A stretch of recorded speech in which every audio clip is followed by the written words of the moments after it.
భారతీయ ఆర్థిక వ్యవస్థ.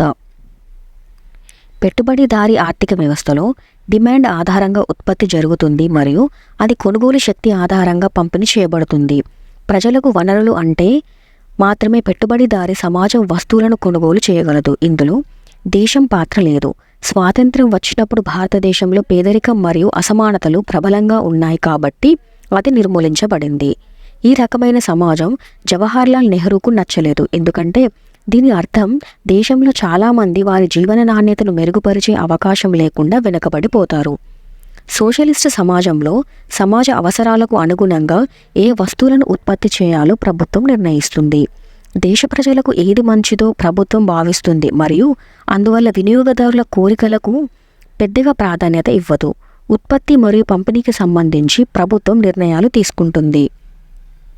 దీనికి సంబంధించిన అడిషనల్ ఇన్ఫర్మేషన్. ఇందులో భారతీయ ఆర్థిక వ్యవస్థ సోషలిస్టు మొగ్గును కలిగి ఉంది, కానీ ఇది సోషలిస్టు ఆర్థిక వ్యవస్థ కాదు. ఎందుకంటే ప్రభుత్వ రంగం కేవలం ప్రాథమిక అవసరాల రంగంలో మాత్రమే ఉంది. ఇతర విషయాలు ప్రైవేట్ రంగానికి తెరవబడింది. నేడు చాలా ఆర్థిక వ్యవస్థలు మిశ్రమ ఆర్థిక వ్యవస్థలు, అనగా ప్రభుత్వం మరియు తర్వాత మార్కెట్ కలిసి ఏమి ఉత్పత్తి చేయాలి, ఎలా ఉత్పత్తి చేయాలి మరియు అవుట్పుట్ను ఎలా పంపిణీ చేయాలి అనే 3 ప్రశ్నలకు సమాధానం ఇస్తాయి.